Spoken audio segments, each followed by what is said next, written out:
ከዮናስ ምን እንማራለን? ዮናስ የሚባሉ ልጆች እናውቃለን። ብዙዎቹን ያው በትምህርት ቤት በአንደኛ ደረጃ ሁለተኛ ደረጃ ዩኒቨርሲቲም ማውቃቸው ዮናሶች አሉ። የሚገራርሙ ልጆች ናቸው። የዋህነት አላቸው፣ ፈጣኖች ናቸው፣ ቀልጠፍ ያሉ ናቸው። ዮናስ የሚባሉ ልጆች እስካሁን በማውቃቸው ከዘመዶቼም አሁን ማስታወሳቸው ጎበዞች ናቸው፣ ቅኖች ናቸው፣ ምድርን ቀለል አድርገው ኑሮ የሚኖሩ ናቸው። ዮናስ የሚባሉ ልጆች አላውቅም። በጣም የተለያዩ ልጆች አንድ 6-7 ልጆች አስታውሳለሁ። አሁን ከነሱ ብዙ ማስታወሳቸው። እናንተ እንዴት ነው? እናንተ የምታውቋቸው ዮናሶች ምን አይነት ዮናሶች ናቸው? ምን ታዘባችሁ? ደግሞ ከዮናስና ከእግዚአብሔር ንግግርስ ምን ተማራችሁ? እኔ ከትንቢተ ዮናስ ምዕራፍ 4 ቁጥር 11 ላይ ያገኘሁት አንተ ለዚች ቅል ታዝናለህ፣ አንተ እጅ ላይ ላለችው ነገር ታዝናለህ፣ አንተ ዛሬ ላገኘሃት መኪና፣ ቤት፣ ንብረት፣ ሀብት፣ ገንዘብ ታዝናለህ።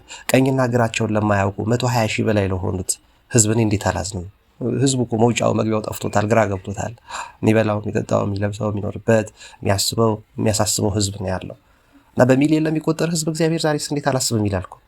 ቀኝና ግራውን ለማያውቅ በብዙ ነገር የተጠላለፈ በብዙ ወጥመድ ውስጥ የገባ ህዝብ ቀኝና ግራውን አያውቅም። ለዚህ ህዝብ እኔ እንዴት ነው ማላስበው ይላል እግዚአብሔር ዛሬም። ከዛ መጽሐፍ ልንማር የምንችለው ትልቁ ነገር ይሄ ነው።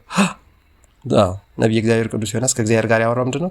እግዚአብሔር አንተ እኮ የዋህ ነህ፣ አንተ እኮ ደግ ነህ፣ አንተ እኮ መሐሪ ነህ፣ አንተ እኮ ቸር ነህ፣ አንተ እኮ ይቅር ባይ ነህ። ህዝቡ ተመለስ ስትለው ከተመለሰ እኮ ቁጣህ ትመለሳለህ፣ እኔን ውሸተኛ ለምን ታደርገኛለህ የሚል ቅንነት ንጹህ ልብ ነው የነበረው ዮናስ። እንግዲህ ዮናሶች እንደዚህ አይነት ዮናሶች ዛሬም በስተውልን ከሆነ እኔ የማውቃቸው በእርግጥ ቅኖች ናቸው፣ ከጎዱም ራሳቸውን የሚጎዱ ናቸው። እኔ የማውቃቸው ደግነት፣ ንጽህና ያላቸው ልጆች ናቸው። እግዚአብሔር ፊት የተወደደ ንጽህና እንዲኖራቸው እመኝላቸዋለሁ። ከነቢዩ ዮናስ ግን የምንማረው ንጹህ ነው፣ ቅዱስ ነው። ጌታችን መድኃኒታችን ኢየሱስ ክርስቶስም ስለ ራሱ ከነቢዩ ዮናስ ጋር አመሳስሎ ተናግሯል። ነቢዩ ዮናስ በአሳ ነባሪ ውስጥ ሆድ ውስጥ 3 ቀን 3 ሌሊት እንዳደረ የሰው ልጅን በመቃብር እንዲሆን ዘንድ ይገባዋል ብሎ ስለ ራሱ ለሰው ልጆች ለማዳን ጌታ እንግዲህ እኛ በቢሊየን ለምንቆጠረው ህዝቦች እንድን ዘንድ የሚያስብልን ማንም የለምና መቼም ሰይጣን ለእኛ ለሰው ልጆች አያስብም። ካሰበልን እመቤታችንን ለማጥፋት እንደሚመኘው ቢቻለው ኖሮ እመቤታችን ላይ ሁሉ ነገር ማድረግ እንደፈለገው ዛሬም የእመቤታችን ዘሮች የሆኑ እመቤታችን የሚወዱ ለቅድስት ድንግል ማርያም ክብር ያላቸው ለሴት ልጅ ለሃይማኖት ክብር ያላቸው ሰዎች ማጥፋት ነው የሚመኘው። ማጥፋት ነው፣ ኦርቶዶክሳውያንን ማጥፋት ከምድረ ገጽ። ለመጽሐፍ ቅዱስ የሚያነቡ የሚጸልዩ፣ ዳዊት የሚደግሙ፣ ነነዌ ጾምን እያሰቡ የሚጸልዩ የሚሰግዱትን፣ እግዚአብሔርን የሚፈሩ የሚያከብሩትን፣ ለሰው የሚያስቡትን ማጥፋት ይመኛል። እሱ እንደዚህ ሲመኝ እግዚአብሔር ደግሞ ምንድነው ይፈልገው? የሚያስበው ምንድነው? ቀኝና ግራውን ለማያውቅ ለዚህ ህዝብ ደርስለት ዘንድ ይገባኛል። አንተ ለንብረትህ ታስባለህ፣ አንተ ለሀብትህ፣ ለስራ፣ ለውበትህ፣ ለጤና፣ ለልጆች፣ ለቤተሰብ ተናፍቃለህ። እኔ ቀኝና ግራውን ለማያውቅ ወዴት እንደሚሄድ ግራ ለገባው፣ መድረሻ ላጣው፣ ተስፋ እንዲቆርጥለት ተፈረደበት ለዚህ ህዝብ እኔ እንዴት አላስብም ይላል እግዚአብሔር። ከትንቢተ ዮናስ የምንማረው ትልቅ ነገር ይሄ ነው። ሰው ባያስብ እናት ልጇን ልትረሳ ትችል ይሆናል፣ ትረሳ ይሆናል፣ ምናልባት ትረሳ ይሆናል። እኔ ግን እንዴት እረሳለሁ ይላል እግዚአብሔር። እንዴት እረሳለሁ? ከዮናስ የተማርነው ያን ነው። ዮናስም ይሄን መሐሪነቱን፣ ይሄን ይቅር ባይነቱን፣ ይሄን ደግነቱን፣ ይሄን አዛኝነቱን ተረድቶ ነው። እግዚአብሔር አዛኝ ነው፣ እግዚአብሔር ሩህሩህ ነው፣ እግዚአብሔር መሐሪ ነው። ብትመለሱ እኔም እመለሳለሁ፣ ብትመለሱ ሰው ይቅር ብትሉ፣ ለሰው ብታዝኑ እኔም አዝናለሁ፣ ለሰው ብትራሩ እኔም እራራላችኋለሁ፣ ለሰው ቀና ነገር ብታስቡ እኔም ቀናውን ነገር አስብላችኋለሁ የሚል እግዚአብሔር ነው። ከትንቢተ ዮናስ የምንማረው ይሄን ነው። ከነነዌ ጾም ያገኘነው ይሄን ነው።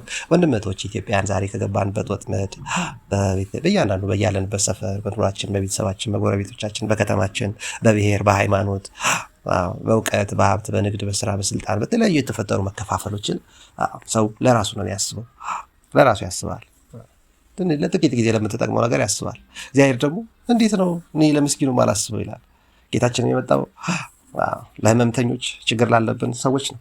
ጤነኞችማ መድኃኒት ምን ይሰራላቸዋል? ለታመሙት፣ ለተቸገሩት፣ ላዘኑት፣ ለተከዙት ነው የመጣሁት ብሎ ጌታችን መድኃኒታችን ኢየሱስ ክርስቶስ የማዳኑን ስራ ሰርቷል። ቅድስት ቤተክርስቲያን መስርቶልናል። በዚህ ቅድስት ቤተክርስቲያን ደግሞ ዮናስን እያሰብን የነነዌ ህዝብ መመለሱን እያሰብን እኛም ብትመለሱ እኔ እመለሳለሁ የሚለውን ጌታ ብታመፁ ለአመፀኞች የሚደርስ ነው የሚደርስባችሁ፣ ነገር ግን ብትመለሱ እንደ ህፃናት ብትሆኑ ንጹህ ልብ ብትይዙ ይቅር ብትሉ ንስሐ ብትገቡ ብትጾሙ ብትጸልዩ ብትሰግዱ እሰማለሁ። ሳትጾሙ ሳትጸልዩ ሳትሰግዱ ሳትጨነቁ ሳታዝኑ ሳትተክዙ ለሰው ሳታስቡ ማስብላችሁ አምላክ እኔ ካለመኖር ወደ መኖር ያመጣኋችሁ እኔ በምድር ላይ እንድትኖሩ ያደረግኳችሁ እኔ ለእናንተ ከማንም በላይ ከእናትም ከአባትም ከዘመድም ከወገንም በላይ የማስብላችሁ እኔ ዛሬ ማስብላችኋለሁ ይላል ጌታ እግዚአብሔር። በእውነት ያስብልን፣ ይራራልን፣ ይዘንልን። እኛም ደግሞ በምንችላት ጾሟን እንጾም፣ በምንችላት እንጸልይ፣ የጸሎት ቤታችን እናስተካክል፣ የምንችላቸውን በቤታችን ውስጥ እናስተካክል። ምንችለው እናደርግ። እግዚአብሔር ከምንችለው በላይ ምንም ነገር ከኛ አይፈልግም። እንረዳዳ፣ በሰው ላይ ጨካኝ አንሁን፣ ክፋትን አይኑረን። በምንችለው ጥሩ እናድርግ፣ አናማረር፣ አናጉረምርም። እግዚአብሔርን ታግሰን እንጠብቀው። የቸርነት አምላክ ቅዱስ እግዚአብሔር በቀሪው ዘመናችን እንዲባርከን፣ ከነነዌ ጾም በረከት ረድኤት እንዲያድለን፣ ዓመቱን የተባረከ የተቀደሰ እንዲያድርግልን። በዋልድባ አባቶች ጥሩ ሲረዱ እንዳየን ትላንት ዘመድኩን እየሰማው ነበር። 63 ሚሊዮን ብር አካባቢ ተሰብስቦላቸዋል፣ አካውንታቸው ውስጥ ገብቷል ብሏል።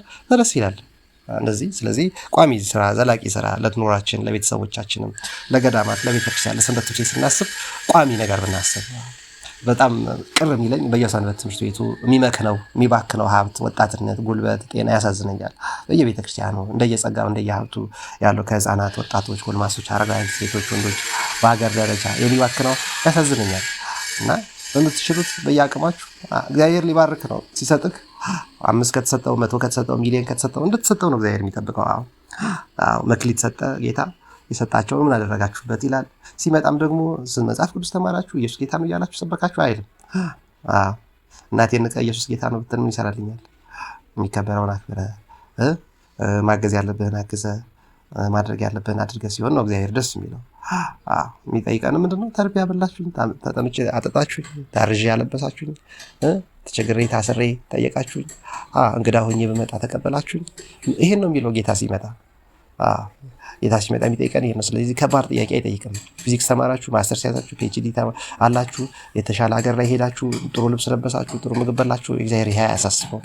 ምድርን በቂ አድርጎ ሜዳውን ፈረሱም ይኸው ብሎ በነፃነት ለመኖር በነፃነት የፈጠረን እግዚአብሔር አምላካችን እግዚአብሔር ነው። አየሩን የፈጠረልን ሳምባ ብቻ አይደለም የሰጠን፣ ንጹህ አየርም የሰጠን፣ ሆድ ብቻ አይደለም የሰጠን፣ ምግብም ሰጥቶናል። እግር ብቻ አይደለም የሰጠን፣ የሚሄድበትን መሬት ሰጥቶናል። አይን ብቻ አይደለም የሰጠን፣ የሚታዩ ነገሮችን አዘጋጅቶልናል። በዚህ ለቢሊየን የሚቆጠር ህዝብ በቻይናው ስላለው፣ በአረቡ ስላለው፣ በአፍሪካው ስላለው፣ በአውሮፓ ላለው፣ አሜሪካ ላለው በተለያየ መልኩ ለሚጨነቀው የተወሰነች ነገር አግኝቶ መረጋጋት ላልቻለው ህዝብ እግዚአብሔር ያስባል። አሳቢያችን እግዚአብሔር ነው።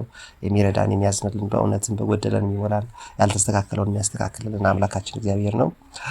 ለነነዌ ህዝብ ያሰበ አምላክ ለእኛም እንዳይጨክንብን፣ እኛም ደግሞ በየአቅማችን እንደያለንበት ደረጃ የምንችለውን እናድርግ። ደግሞ እንጸልይ።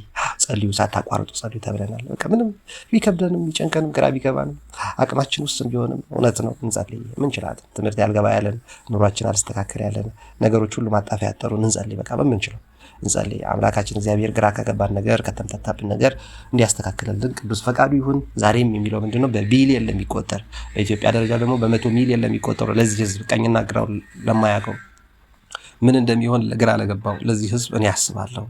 በቤተ ክህነት ለረሳው ደብራት አስተዳዳሪዎች፣ ጸሐፊዎች፣ ሂሳብ ሹም፣ ገንዘብ ያዥ፣ ቁጥጥር፣ ጠቅላላ አገልግሎት የሚባሉ ጥበቃዎች፣ ጽዳት ሰራተኞች ቸል ላሉት፣ ለናቁትና ላቀለሉት ለቤተ ክርስቲያን አካይላለሁ ለምስኪኑ ህዝብ ለዚህ ህዝብ መድረሻ ላጣው ህዝብ ቀኝና ግራውን ለማያውቀው ምን እንደሚሆን ግራ ለገባው ለዚህ ህዝብ ያስብለታል ይላል እግዚአብሔር። እኛም የበኩላችን እንድናደርግ ለማሳሰብ ያህል ነው። ወንድሞች በርቱ፣ ቅንነትን ከዮናስ እንማር። እግዚአብሔርን ደግሞ ተስፋ እናድርገው። በጎደለን እንዲሞላልን፣ የሰጠንን እንዲባርክልን፣ መጠቀም እንድንችልበት እንዲያደርገን፣ ምድርንም በትክክል እንድንኖርባት የፈጠረንን አምላክ እግዚአብሔርን በመቅረብ ልንኖር ይገባል የሚለውን ለማሳሰብ ነው። ከነነዌ ተመላሾች ከቅዱስ ዮናስ ከቅዱሳኑ ነቢያት፣ ሐዋርያት፣ ጻድቃን፣ ሰማዕታት ረድኤት በረከት እግዚአብሔር አምላክ አይንሳን። ጾሙን የረድኤት የበረከት ያድርግልን።